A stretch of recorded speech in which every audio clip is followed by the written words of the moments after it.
मर्यादा पुरुषोत्तम भगवान श्री राम ने बाल लीला करके सभी भक्तों को आनंदित किया।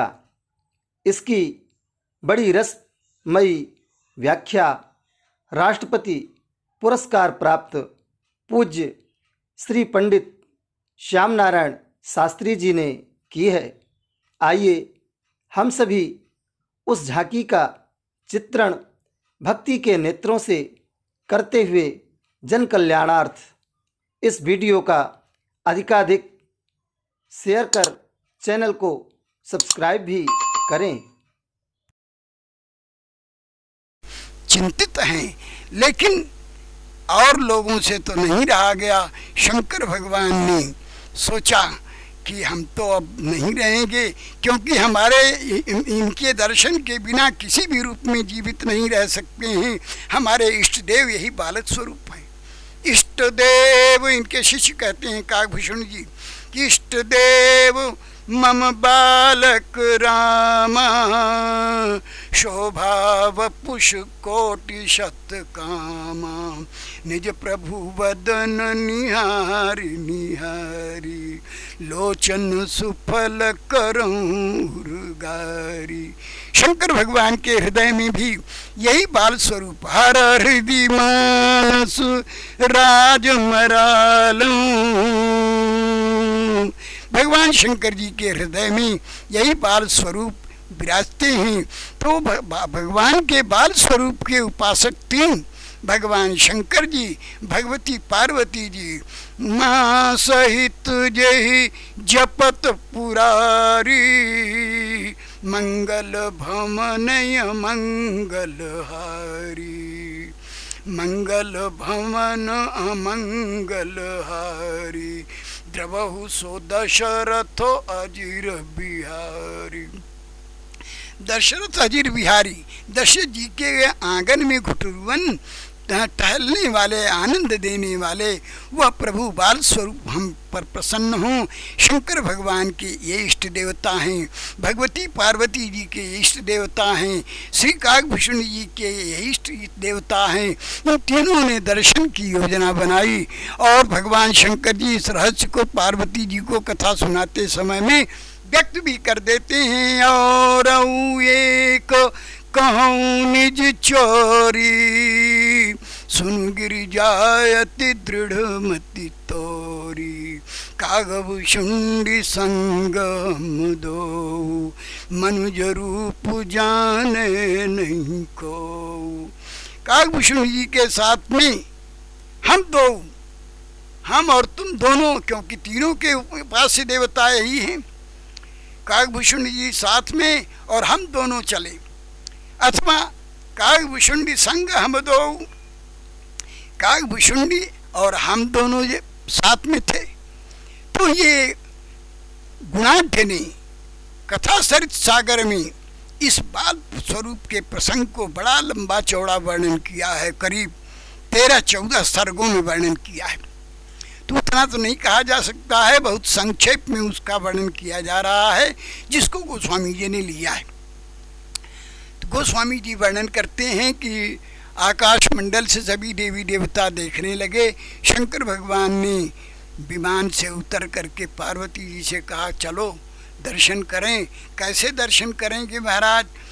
कहा, वहाँ रानियों के रनिवास में आपका प्रवेश तो हो नहीं सकता, आप पुरुष हैं और मेरा तो प्रवेश कर हो जाएगा, क्योंकि मैं नारी हूँ और मैं एक बहाना बना के चलूँगी।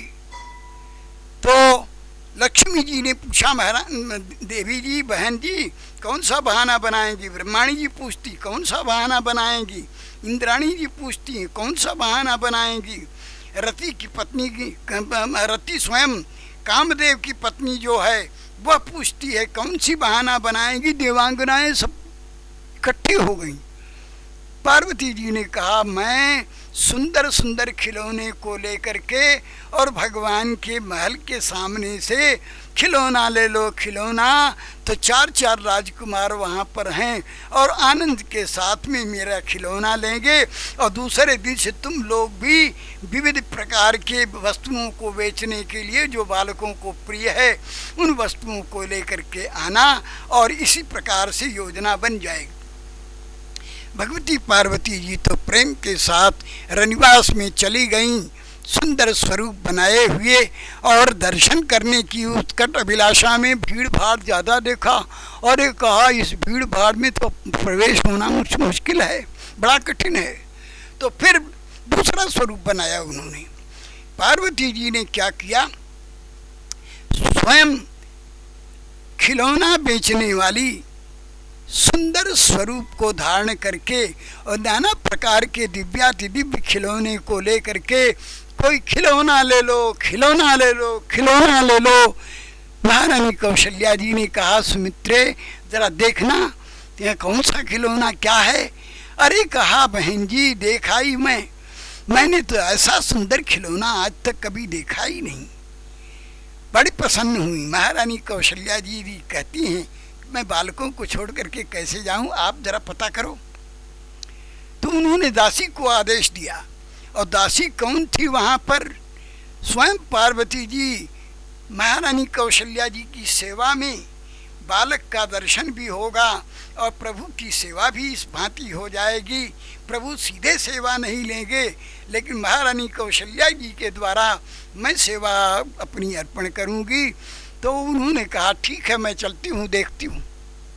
और जब पार्वती जी स्वयं दासी बन कर के आती हैं तो इधर क्या होता है, शंकर भगवान भुषुंडी जी के साथ में अनेक प्रकार की योजना बनाए, दर्शन जब नहीं कर पाए तो उन्होंने कहा भुषुंडी देखो एक काम करो, तुम बन जाओ छोटे बालक और हम बन जाएं बूढ़े ज्योतिषी जी, और अभी दर्शन हो जाता है। बन गए दोनों, सरयू मैया के तट पर जाकर के बैठ गए। भुषुंडी जी ने प्रचार प्रसार प्रारंभ किया, देवियों अरे ये देखो मेरे गुरुजी आए हुए हैं, और ये गुरुजी बहुत दूर से आए हुए बड़े धुरंधर विद्वान हैं ज्योतिष के, इतना बड़ा विद्वान आपके अयोध्यापुरी में आया ही नहीं। देवियों ने कहा महाराज हमारे यहाँ वशिष्ठ जी महाराज से बढ़ करके कोई विद्वान नहीं है। तो शंकर भगवान हंसे बोले वशिष्ठ क्या है इनके सामने। भुषुंडी जी ने कहा कि इनके सामने वशिष्ठ जी क्या हैं, वशिष्ठ के बाप हैं, क्या समझ रखी हो, वशिष्ठ जी को जीवन भर ही पढ़ा सकते हैं ज्योतिष। देवियों ने कहा अरे बाप रे ऐसे ज्योतिषी हैं, चलो दर्शन कराओ। कहा आप कुंडली वगैरह देखते हैं, कहा कुंडली नहीं देखते हैं, हस्तरेखा मात्र देख करके सारे जीवन की, भूत का, वर्तमान का, भविष्य का, तीनों का वर्णन कर देते हैं।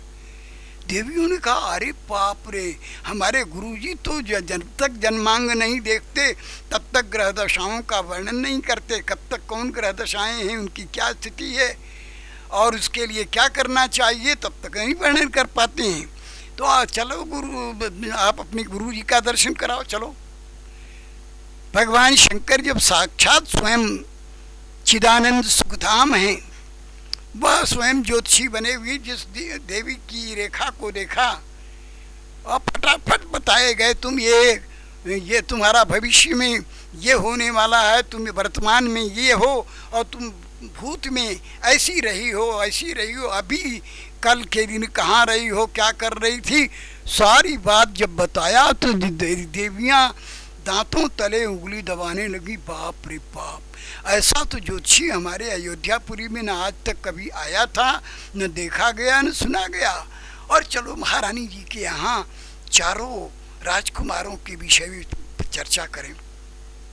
महारानी जी के यहाँ उसी समय में पार्वती जी स्वयं सखी का रूप जो धारण की हुई थी वो भी सामने आ गई, और शंकर भगवान को देख करके देखी मन ही मन कीन प्रणामा, शंकर भगवान को देख करके मन ही मन प्रणाम किया। कहा महाराज वहीं महल में मैं मिलूंगी। और जिस समय में दासी ने जा कर के सुनाया महारानी कौशल्या जी को कि अयोध्यापुरी में एक ऐसे ज्योतिषी जी बूढ़े आए हुए हैं जो वयोवृद्धि इतने हैं कि उनकी आँखों की पुतलियाँ सामने सामने से बड़ी लंबी लंबी दिख रही हैं, चलते बनता नहीं है। उनके साथ में बहुत ही एक छोटा सा बालक है और वही लेकर के चला आ रहा है। ऐसा ज्योतिषी आज तक कोई अयोध्यापुरी में न आया, न देखा गया, न सुना गया और न तो कभी आ सकता है। और बहुत दूर से आए हैं, उनके चेला जी बता रहे हैं, शिष्य जी बता रहे हैं। महारानी कौशल्या जी ने सुना, बड़ी प्रसन्न हुई और प्रसन्न होकर के उस चरित्र का वर्णन गोस्वामी जी ने विनय पत्रिका के पद में वर्णन किया है। कुछ संकेत है विनय पत्रिका में, लेकिन गीतावली में इसका विशद विवेचन किया है। दासी जाकर के महारानी कौशल्या जी को सुनाती है कि अवधो अवधो